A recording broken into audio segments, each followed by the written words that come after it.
Welcome to exam विवेचना।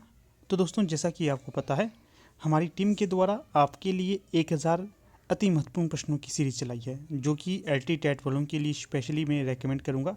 वैसे तो देखिए, रेकमेंड तो सभी के लिए करूंगा, चाहे कोई भी हिंदी साहित्य की परीक्षा की तैयारी कर रहा हो, सभी के लिए ये महत्वपूर्ण रहेगा। परंतु जो नाम मैंने यहाँ पर दिया है ये दिया है एलटी टेट वालों के लिए 1000 अति महत्वपूर्ण प्रश्न। ठीक है, तो देखिए, इस वीडियो से पहले भी हमने इसके बहुत से पार्ट्स को डिस्कस कर लिया है। अगर अभी तक आपने उन्हें डिस्कस नहीं किया है तो अभी प्लेलिस्ट का लिंक आपको डिस्क्रिप्शन बॉक्स में दिया गया है, तो वहाँ पर आपको दो प्लेलिस्ट के लिंक मिलेंगे डिस्क्रिप्शन बॉक्स में। एक होगा पहले वाली सीरीज़ जो मैंने एलटी टेट वालों की चलाई थी, और ये है दूसरी सीरीज़। ठीक है, दोनों के लिंक आपको मिल जाएंगे, दोनों के आप देख सकते हैं। ठीक है, और पहले हमने 3 वीडियो को डिस्कस कर लिया है जो नई वाली सीरीज चलाई गई है 1000 वाली। तो आज का ये हमारा चौथा पार्ट होगा। ठीक है, इसमें भी हम 50 से 55 प्रश्नों को देखेंगे। ठीक है ना, आप एक कॉपी पेन लेकर बैठिएगा, जो जो आपको लगता है कि सही है उसका उसी हिसाब से उत्तर दीजिएगा। मेरे बोलने से पहले आपको अपना उत्तर देना है। बाकी इन प्रश्नों को नोट भी करते रहिएगा, जो आपको आते हैं तो उनको आप छोड़ दीजिए, नहीं आते हैं तो उनको अपने कॉपी पे नोट करिएगा। ठीक है, और आगे बढ़ने से पहले आपको हमारी टीम के द्वारा जो एलटी टेट वालों के लिए नया बैच चला रहा है उसकी थोड़ी सी झलक दे देता हूँ, देखिएगा।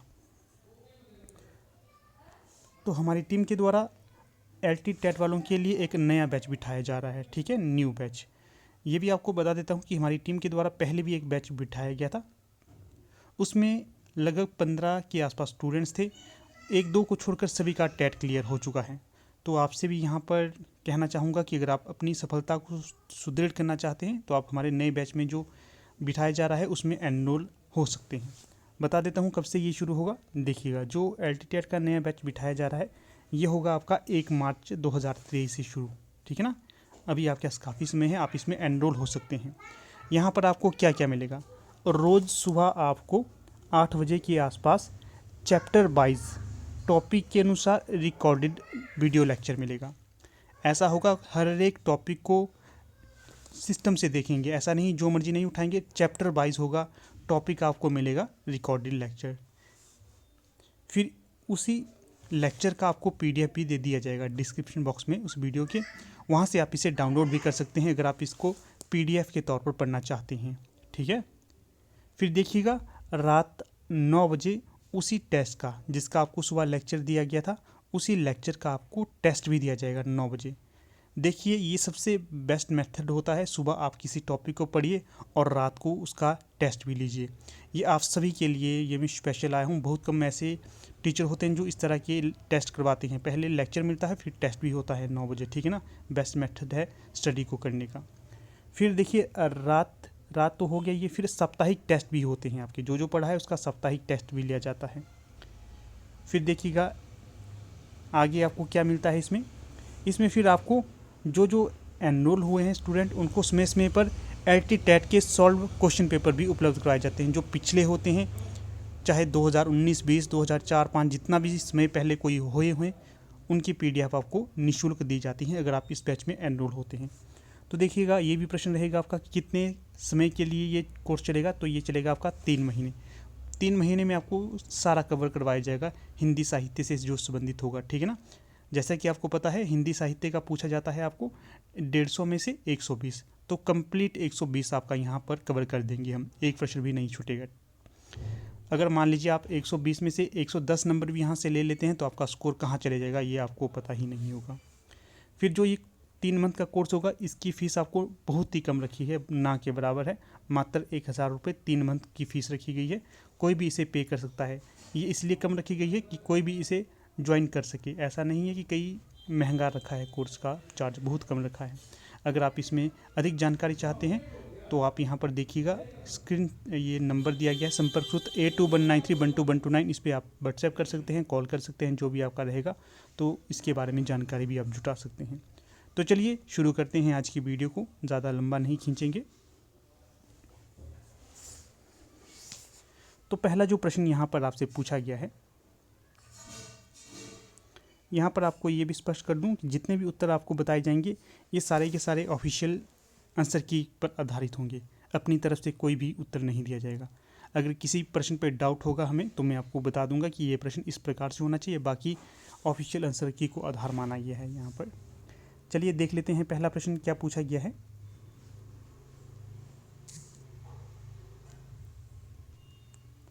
पेन निकाल लेते हैं अपना। तो शुरू करते हैं वीडियो को। पहला प्रश्न पूछा गया है, हिंदी का संबंध किस भाषा परिवार से है। आपके समक्ष यहाँ पर 4 विकल्प दिए गए हैं, इनमें जो सही होगा उसका चयन कर लेते हैं। तो देखिए, जो विकल्प के अनुसार हिंदी का संबंध होगा भारूपीय परिवार से, यहाँ पर यूरोपीय परिवार लिखा है, यूरोपीय तो नहीं होगा, भारूपीय परिवार से हिंदी भाषा का संबंध रहा है। इसका ध्यान रखना है आपने, काफ़ी ज़्यादा पूछा जाता है ये। फिर अगला प्रश्न है 2, ध्वनियों के भेद हैं। तो बताना है ध्वनियों के कितने भेद हैं। तो ध्वनियों के भेद हैं स्वर और व्यंजन। ध्वनियों के 2 भेद माने जाते हैं। कौन कौन से हैं? स्वर और व्यंजन के। अगर पूछा जाए कितने स्वर हैं, 11 स्वर हैं और 33 व्यंजन हैं। 11 स्वर हैं और 33 व्यंजन हैं, इसका भी ध्यान रखना है।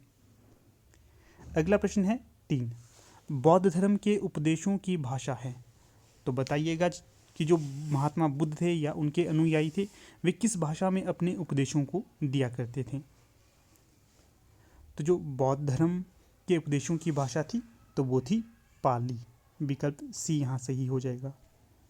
पेन का कलर चेंज कर देते हैं, कौन सा रखना चाहिए, ये रख लेते हैं, ठीक है। तो बौद्ध धर्मों के उपदेशों की भाषा थी पाली। ये इसलिए पाली को रखा गया था कि उस समय जो अधिकतर जनों के द्वारा, जन कहूँगा जो ज़्यादा सामान्य लोग होते हैं, उनके द्वारा पाली भाषा को प्रयोग में लाया जाता था। संस्कृत को नहीं लाया जाता था, पाली को लाया जाता था। तो जब पाली भाषा का जन प्रयोग करते थे तो महात्मा बुद्ध ने सोचा क्यों ना हम भी अपनी उपदेशों का प्रचार जन में अर्थात लोगों में पाली में ही करें। इसलिए अधिकतर जो भी रचनाएं उस समय हुई बौद्ध धर्म से संबंधित, वो सारी पाली भाषा से संबंधित रही है। कई बार ये भी पूछा जाता है पहले प्राकृत आई थी या फिर पाली आई थी। तो पहले पाली आई थी, फिर प्राकृत आई थी, फिर अपभ्रंश आई थी, फिर हिंदी आई थी। तो इस क्रम का भी याद रखना है आपने। तो खड़ी बोली का आधार किसे माना जाता है? शौरसेनी को। अगला प्रश्न है 4, हिंदी साहित्य सम्मेलन की स्थापना कब हुई। तो जो चौथे का सही विकल्प हो जाएगा, हिंदी साहित्य सम्मेलन की स्थापना हुई थी 1910 में। विकल्प ए यहाँ सही हो जाएगा। फिर अगले प्रश्न को देख लेते हैं 8, हिंदी साहित्य का वैज्ञानिक इतिहास किसने लिखा है। तो हिंदी साहित्य का वैज्ञानिक इतिहास लिखा गया था डॉक्टर गणपति चंद्रगुप्त के द्वारा। काफ़ी ज़्यादा महत्वपूर्ण और वैज्ञानिक तथ्य यहाँ पर गणपति चंद्रगुप्त द्वारा प्रस्तुत किए गए थे। इनकी मान्यता भी काफ़ी अलग मानी जाती है दूसरों के आधार पर।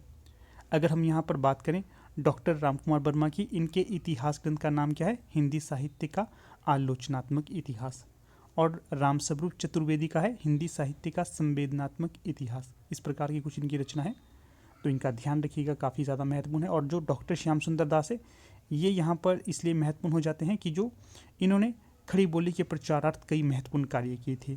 और जो सरस्वती पत्रिका थी उसके संपादक के तौर पर भी इनको जाना जाता था। इन्होंने 1900 ईस्वी में सरस्वती पत्रिका का संपादन का भार संभाला था।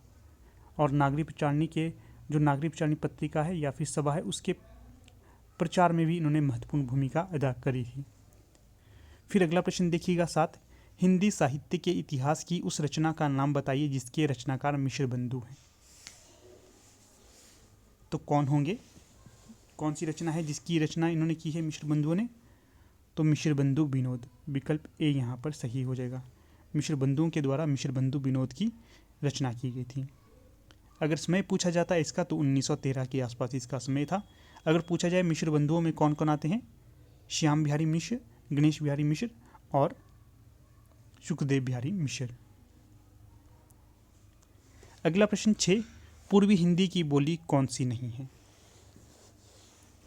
तो जो छठे का सही विकल्प हो जाएगा, जो ब्रज भाषा है ये पूर्वी हिंदी के अंतर्गत नहीं आती है, ठीक है।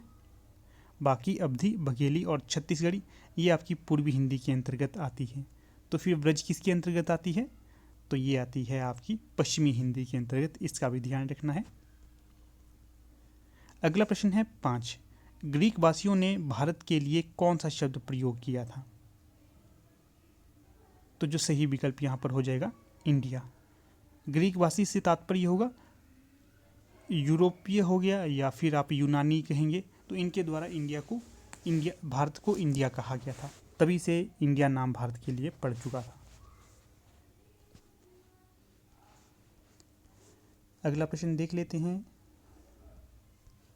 हाँ, आगे बढ़ने से पहले देखिए यहाँ पर आपको ये भी स्पष्ट कर देता हूँ कि अगर आप लोग पहली बार LT-TET की परीक्षा दे रहे हैं या कई बार से LT-TET की परीक्षा की देने की कोशिश कर रहे हैं परंतु अभी तक आपका टेट क्लियर नहीं हुआ है, तो उसको देखिएगा। इसको क्रैक करने के लिए एक आधार रहता है कि जितने भी LT-TET की परीक्षाएं आज से पहले हुई हैं उसके प्रश्न पत्र को देखिएगा। अगर आप उसके प्रश्न पत्र को देखते हैं तो आपको एक आधार मिलता है, आपको पता चलता है किस तरह से आपने परीक्षा की तैयारी करनी है जिससे आप अपनी परीक्षा को क्रैक करें। तो जो हमारी टीम के द्वारा 5 वर्ष के पहले LT-TET के सॉल्व क्वेश्चन पेपर आपको उपलब्ध कराए जा रहे हैं, ठीक है ना, 5 वर्ष के। इसमें आपको उत्तर भी साथ में मिलेंगे, ऐसा नहीं होगा कि सिर्फ प्रश्न पत्र ही है, उत्तर भी दे देंगे जिससे आप एनालाइज कर सकें कि किस प्रकार से आप भविष्य की तैयारी कर सकते हैं। अगर आप लोग इसे लेना चाहते हैं तो संपर्क कर सकते हैं। इसमें आपको 5 वर्ष के P/Q मिलेंगे, प्लस और क्या मिलेगा, P/Q तो मिलेगा ही मिलेगा ना, फिर इसमें 5 मॉक टेस्ट भी मिलेंगे, हो गया 10। पहले आप P/Q को देखिएगा कैसे P/Q दिए गए हैं इसमें, फिर 5 मॉक टेस्ट भी दिए गए हैं, आप लोग मॉक टेस्ट भी लगा सकते हैं इसमें। तो अगर आप लोग इसको लेना चाहते हैं तो 8219312129 पे संपर्क करिए, इसके बारे में वहाँ पर जाकर आप पूछ सकते हैं। चलिए देख लेते हैं आगे ये वीडियो को।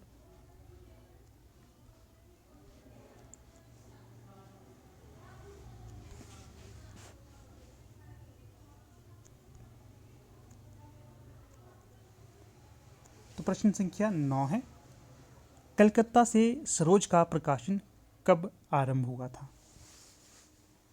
तो 4 विकल्प दिए गए हैं, जो यहाँ पर सही हो जाएगा 9वें का, तो वो हो जाएगा 1928 से।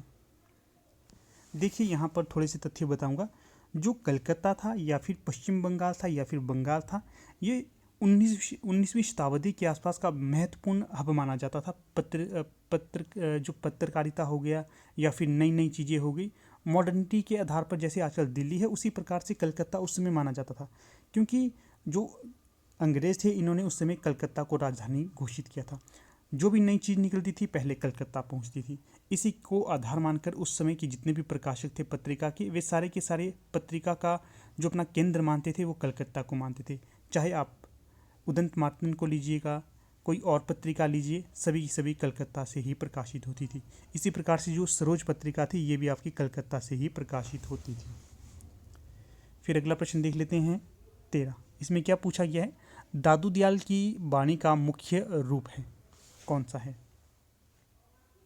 तो जो दादू दयाल की वाणी का मुख्य रूप है ये हो जाएगा दोहा। दोहा में वे अपने वाणी को प्रचार करते थे और उनके अनुयायी दोहे में ही इसे संकलित भी करते थे। यहाँ पर और भी तथ्य दे देता हूँ कि जो दादू दयाल थे ये संत परंपरा से संबंधित विद्वान माने जाते हैं। एक तरह से जो कबीर दास के द्वारा कहा गया था उसी का अनुपालन करते हुए हमें दादू दयाल भी दिखाई देते हैं, ठीक है ना। ये निर्गुण भक्तों के अंतर्गत आते हैं, सगुण भक्तों के अंतर्गत नहीं। फिर अगला प्रश्न है यहाँ पर 10, जैन साहित्य की कृति श्रावकाचार में है, तो बताइएगा जैन साहित्य की कृति श्रावकाचार में क्या वर्णित है? तो यहाँ पर वर्णित है श्रावक धर्म का वर्णन। श्रावक धर्म के बारे में बताया गया है, कैसा ये था, किस प्रकार से इसका प्रचार हुआ था, क्या क्या इसे प्राप्ति के लिए करने चाहिए। थोड़े से तथ्य यहाँ से और दूंगा कि जो श्रावकाचार ग्रंथ है ये जैन साहित्य से संबंधित ग्रंथ माना जाता है, काफ़ी ज़्यादा महत्वपूर्ण है। फिर ये भी पूछा जाता है कि जो श्रावकाचार है इसके रचनाकार कौन है? तो जो जैन कवि थे देवसेन, इनके द्वारा इस श्रावकाचार ग्रंथ को लिखा गया था। अगला प्रश्न देखिएगा 14, रामचरितमानस के किस कांड में तुलसीदास ने कलयुग का वर्णन किया है? तो यहाँ पर सही उत्तर हो जाएगा उत्तरकांड। जो रामचरितमानस है इसके उत्तरकांड में तुलसीदास ने कलयुग का वर्णन किया है। ध्यान रखना है कि जो रामचरितमानस किसकी रचना हो जाएगी या फिर महाकाव्य हो जाएगा, तुलसीदास का महाकाव्य होगा, और इसके ही उत्तरकांड में कलयुग का वर्णन भी मिलता है। फिर ये पूछा जाएगा कि रामचरितमानस की भाषा क्या है, तो रामचरितमानस की भाषा अवधी हो जाएगी। फिर ये भी यहाँ से प्रश्न बन सकता है कि वो कौन सी रचना है या फिर वो कौन सा महाकाव्य है जिसकी सर्वाधिक टीका मिलती है? तो वो रामचरितमानस की टीका मिलती है सर्वाधिक। इसके पश्चात जो दूसरा स्थान आता है वो आता है बिहारी सतसई का। ये भी तथ्य महत्वपूर्ण रहेंगे आपके लिए। फिर पूछा जाएगा कि रामचरितमानस में कितने कांड हैं? तो इसमें 7 कांड मिलते हैं। अगला प्रश्न 11, भक्ति काल की संतमत धारा का आरंभ किससे माना जाता है? बहुत अच्छा प्रश्न है ये। यहाँ पर देखिएगा, पहले स्पष्ट कर देता हूँ कि जो भक्ति काल था आपका, ये था 4 भागों में विभाजित। किस तरह से 4 भागों में विभाजित था? एक तो यहाँ पर संत मत था, दूसरा सूफी मत, तीसरा कृष्ण काव्य धारा और चौथा राम काव्य धारा। तो फिर जो संत मत का आरंभ कहाँ से माना जाता है? तो ये माना जाता है आपका नाथों से। जो संत मत के प्रमुख प्रचारक थे तो वो कबीरदास थे। जितनी भी चीज़ें कबीरदास के द्वारा प्राप्त की गई थी वे सिद्धों से भी प्राप्त करी थी, जैनों से भी की थी, और जो मुख्य प्रभाव रहा था वो नाथों का रहा था। ठीक है, सदुकड़ी भाषा भी कबीरदास ने नाथों से ही प्राप्त करी थी, तो नाथों का ज़्यादा प्रभाव यहाँ पर माना जा सकता है। विकल्प भी यहाँ से ही हो जाएगा। अगला प्रश्न 15, ब्रजभाषा में लिखा गया आधुनिक काल का काव्य कौन सा है? तो सही विकल्प यहाँ पर हो जाएगा विकल्प बी। अच्छा प्रश्न था ये भी फंसाने के लिए। जो उद्धव शतक है ये ब्रजभाषा में लिखा गया कृष्ण काव्य था। ठीक है, ये थोड़ा सा यहाँ पर दिखाई नहीं दे रहा है, क्या है, कृष्ण काव्य होना चाहिए या फिर काव्य होना चाहिए।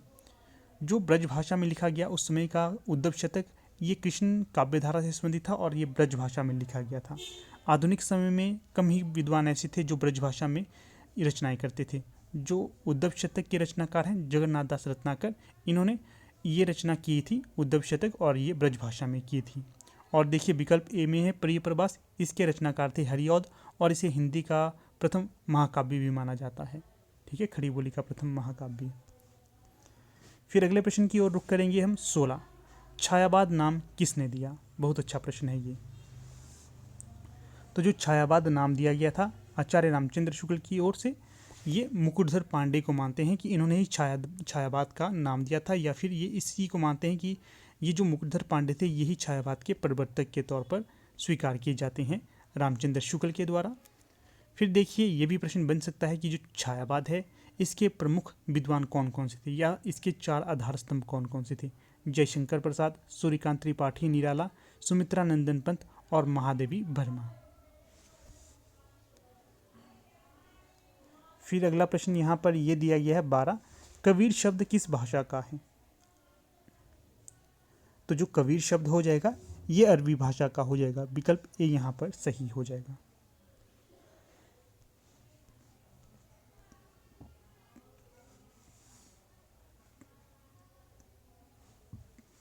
अगला प्रश्न है 17, कामायनी का पात्र मनुपुत्र कुमार किसका पुत्र है? तो जो 17 का सही विकल्प हो जाएगा डी, मानव का। जो कामायनी है इसमें पूछा जा सकता है कि कौन कौन से प्रमुख पात्र हैं। मनु, श्रद्धा, मानव या कुमार भी इसे कहा जाता है, ये इसके प्रमुख पात्र हो जाएंगे। कामायनी किसकी रचना है? जयशंकर प्रसाद की महाकाव्यात्मक रचना मानी जाती है ये। इसी का देखिए इसमें कामायनी में कितने सर्ग है? 15 सर्ग इसमें स्वीकार किए जाते हैं। फिर अगला प्रश्न यहाँ पर दिया गया है 22, कृष्णा सोबती की संस्मरणात्मक रचना कौन सी होगी? तो जो कृष्णा सोबती की संस्मरणात्मक रचना हो जाएगी हम हशमत। विकल्प ए सही हो जाएगा यहाँ पर। फिर अगला प्रश्न देख लेते हैं 23, आचार्य विश्वनाथ की रचना कौन सी है? तो जो सही विकल्प हो जाएगा साहित्य दर्पण, आचार्य विश्वनाथ की रचना हो जाएगी। जो आचार्य विश्वनाथ थे ये संस्कृत कवियों के अंतर्गत स्वीकार किए जाते हैं। अगला प्रश्न कौन सा है? 18, क्या पूछा गया है? ठेठ हिंदी का ठाठ किस विधा की रचना है? देखिए मैं विधा पर जोर देता हूँ तो यहाँ पर विधा भी पूछी गई है। जो ठेठ हिंदी का ठाठ है ये विधा यहाँ पर हो जाएगी आपकी उपन्यास विधा की रचना है। किसकी रचना हो जाएगी आखिरकार? ये हरिऔध जी की, और इसे खड़ी बोली में लिखा गया है। अगला प्रश्न 19, धूमकेतु एक श्रुति किसका उपन्यास होगा। पहले तो ध्यान रखना है कि ये उपन्यास विधा की रचना है, और फिर पूछा गया है किसका उपन्यास हो जाएगा, तो ये हो जाएगा नरेश मेहता का उपन्यास। विकल्प सी हो सही हो जाएगा यहाँ। अगला प्रश्न देख लेते हैं 24। आचार्य दंडी के अनुसार काव्य गुण कितने हैं। आचार्य दंडी के अनुसार काव्य गुण के बारे में पूछा गया है, तो ये यहाँ पर सही हो जाएगा 10। दंडी संस्कृत आचार्यों के अंतर्गत गिने जाते हैं और काफ़ी महत्वपूर्ण हैं। काव्यदर्श इनकी रचना मानी जाती है। फिर अगर ये पूछा जाए भरतमुनि के अनुसार गुण और दोषों की संख्या कितनी कितनी मानी गई है, 10-10 मानी गई है। अगला प्रश्न पूछा गया है यहाँ पर 25। अभिव्यंजनावाद के प्रवर्तक क्रोचे कहाँ के निवासी थे।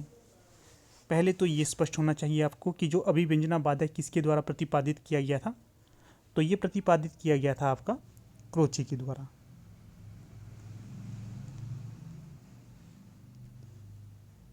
क्रोचे के द्वारा, ठीक है। और क्रोचे कहाँ के निवासी थे, तो ये थे आपके इटली के निवासी। विकल्प बी सही। अगला प्रश्न 20। एक चिथड़ा सुख किसका उपन्यास है। उपन्यास विधा की रचना है एक चिथड़ा सुख, तो जो सही विकल्प हो जाएगा यहाँ पर निर्मल वर्मा का उपन्यास हो जाएगा एक चिथड़ा सुख। अगला प्रश्न है यहाँ पर 21। सुमेल नहीं है या फिर सुमेलित नहीं है। 4 विकल्प दिए गए हैं, इनमें से एक सुमेलित नहीं होगा, तो कौन सा है। पहला तो है मिश्र बंधु हिंदी नवरत्न, सही होगा ये। गुलाब राय की हो जाएगी मेरी असफलताएं, सही है। माखनलाल चतुर्वेदी की साहित्य देवता, ये भी सही हो जाएगा। परंतु जो क्षणदा है, क्या ये रामधारी सिंह दिनकर की रचना है, तो नहीं, ये रामधारी सिंह दिनकर की रचना नहीं है। तो किसकी हो जाएगी, महादेवी वर्मा की ये रचना हो जाएगी, तो इसका भी ध्यान रखना है। फिर अगला प्रश्न यहाँ पर दिया गया है 26। साधारणीकरण क्या होता है, इसके संबंध में बताइएगा आप।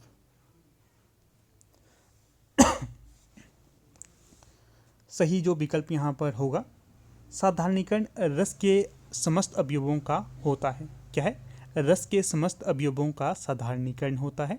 सी सही विकल्प हो जाएगा।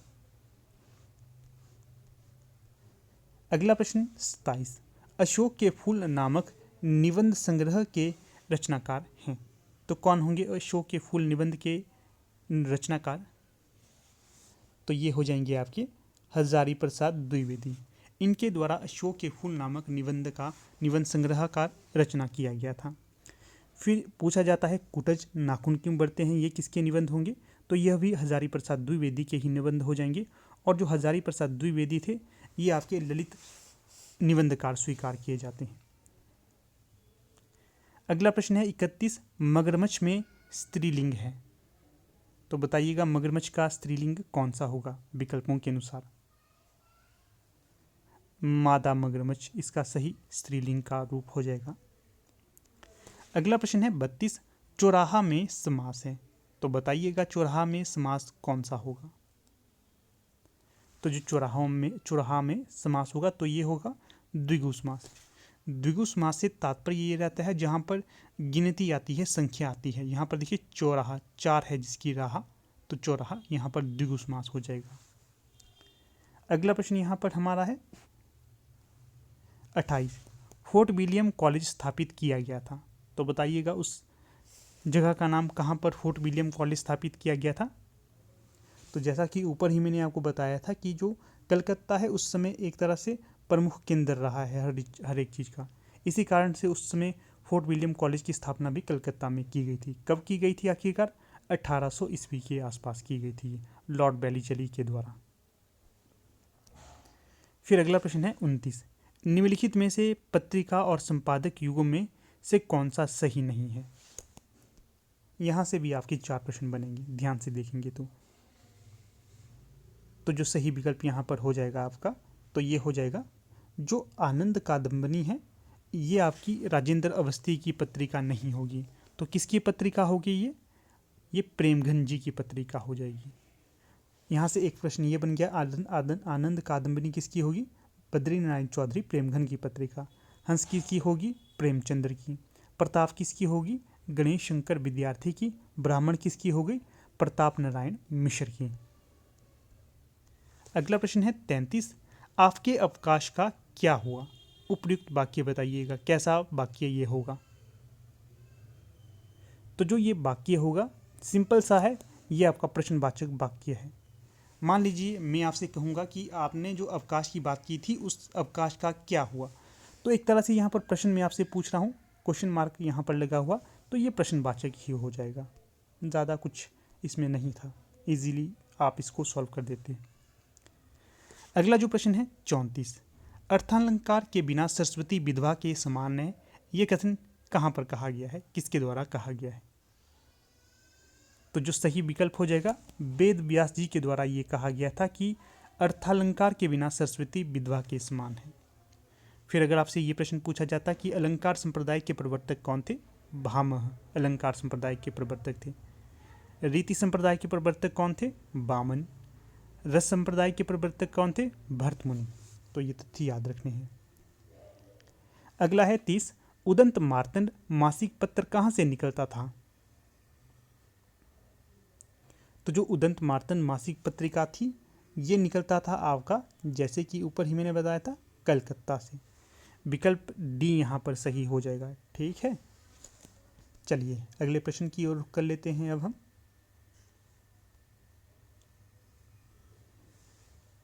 प्रश्न पूछा गया है 35, हिंदी की सर्वाधिक बोले जाने वाली बोली कौन सी है? तो 35 का सही विकल्प यहाँ पर जो हो जाएगा तो वो हो जाएगा भोजपुरी। जो भोजपुरी है ये बिहारी हिंदी के अंतर्गत आती है और ये हिंदी की वो बोली है जो सर्वाधिक बोली जाती है। यहाँ तक कि इसे विदेशों में भी बोला जाता है।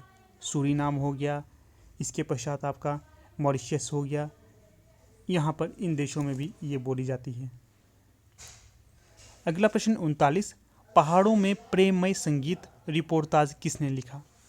पहले तो ध्यान रखना है कि जो पहाड़ों में प्रेममय संगीत है यह रिपोर्टाज विधा की रचना है। अगर पूछा गया है किसकी ये रचना हो जाएगी तो ये हो जाएगी उपेंद्र नाथ अश्क की रचना। पूरा नाम याद रखिए, उपेंद्र नाथ अश्क। विकल्प ए सही यहाँ हो जाएगा। अगला प्रश्न 40, उपटन का तत्सम कौन सा होगा? तो जो उपटन का तत्सम शब्द हो जाएगा तो ये हो जाएगा विकल्प ए उद्धर्तन। ठीक है, थोड़ा प्रोनाउंस में ऊपर नीचे हो सकता है, आप अपने हिसाब से इसको कह सकते हैं जो आप बोलना चाहते हैं। अगला प्रश्न 36 है, ब्रजभाषा का स्वर्ण युग है, तो बताइएगा ब्रजभाषा का स्वर्ण युग कौन सा है, अर्थात वो कौन सा युग था जिस समय ब्रजभाषा का अत्यधिक प्रयोग किया जाने लगा था। कुछ भक्ति काल में भी ब्रजभाषा प्रयोग में लाई जाती थी, आधुनिक काल में भी लाई जा रही है, आदिकाल में ना के बराबर था। तो जो स्वर्ण युग के तौर पर जाना जाता है तो ये रीतिकाल था। हर एक कवि उस समय जो ब्रजभाषा को ही प्रयोग में लाता था। कोई भी ऐसा विद्वान या कवि नहीं था जो ब्रजभाषा को छोड़कर अन्य में रचना करता था। तो सही विकल्प यहाँ पर डी ही हो जाएगा। अगला प्रश्न है 37, ओम जय जगदीश हरे आरती किसने लिखी? तो ये लिखी गई थी श्रद्धाराम फिलौरी के द्वारा। कई जगह फुलौरी भी दिया जाता है, फिलौरी भी दिया जाता है, एक ये बंदा है परंतु नाम अलग अलग होंगे। इसके साथ साथ याद रखिएगा कि जो इनका एक उपन्यास ऐसा है जिसे हिंदी का प्रथम उपन्यास होने का गौरव प्राप्त है। क्या नाम है उस उपन्यास का? भाग्यवती। अगला प्रश्न 41, अभ्यस्त का पर्यायवाची है, कौन सा विकल्प अभ्यस्त का पर्यायवाची होगा? तो 41 का सही विकल्प यहाँ आदि हो जाएगा, विकल्प सी। अगला जो प्रश्न यहाँ पर 38 पूछा गया है, कालक्रमानुसार उचित छांटिए, कालक्रमानुसार उचित छांटिए। तो सही जो विकल्प हो जाएगा यहाँ पर 38 का विकल्प बी। सबसे पहले रेखाचित्र आएगा, उसके पश्चात संस्मरण, फिर सेतुबंध, फिर हमारे आराध्य।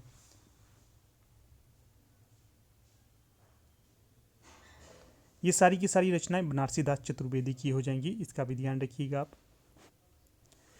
अगला प्रश्न 42, सिवा शब्द का पर्यायवाची कौन सा है? तो जो 42 का सही विकल्प हो जाएगा अलावा।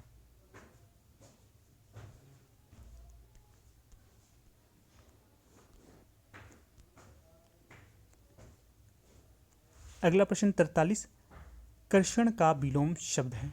कौन सा शब्द कर्षण का विलोम होगा? सही विकल्प जो यहाँ हो जाएगा विकर्षण। विकर्षण कर्षण का विलोम हो जाएगा। अगला प्रश्न 48, तक्षक का अनेकार्थी नहीं है। तो जो शिलान्यास होगा ये तक्षक का अनेकार्थी नहीं होगा। बाकी बढ़ई, विश्वकर्मा, सूत्रधार ये सारे के सारे तक्षक के अनेकार्थी हो जाएंगे। अगला प्रश्न है 49, शब्द युग्म के सही अर्थ भेद का चयन कीजिए। आचार और आचार्य का। तो जो 49 का सही विकल्प यहाँ पर हो जाएगा तो ये हो जाएगा आपका रीति और व्यवहार और विद्वान। रीति व्यवहार आचार का हो जाएगा रीति व्यवहार और आचार्य का विद्वान। तो सही विकल्प यहाँ सी हो जाएगा। अगला प्रश्न है 44, राग का विलोम शब्द है। तो बताइएगा राग का विलोम शब्द कौन सा होगा?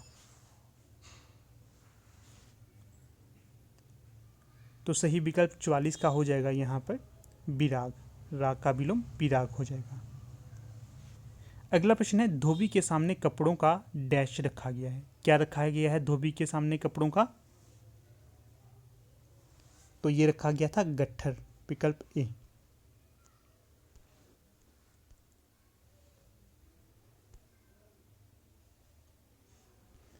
अगले प्रश्न को देख लेते हैं 46, चढ़ते चढ़ते डैश को देखकर हम लोग मंत्रमुग्ध हो गए। क्या होगा यहाँ? तो ये हो जाएगा विकल्प डी, मृगयूथ। चलते चलते मृगयूथ को देखकर हम लोग मंत्रमुग्ध हो गए। फिर अगले प्रश्न को देख लेते हैं। यहाँ पर क्या पूछा गया है? जिसका जन्म कन्या के गर्भ से हुआ हो उसके लिए एक शब्द कौन सा होगा?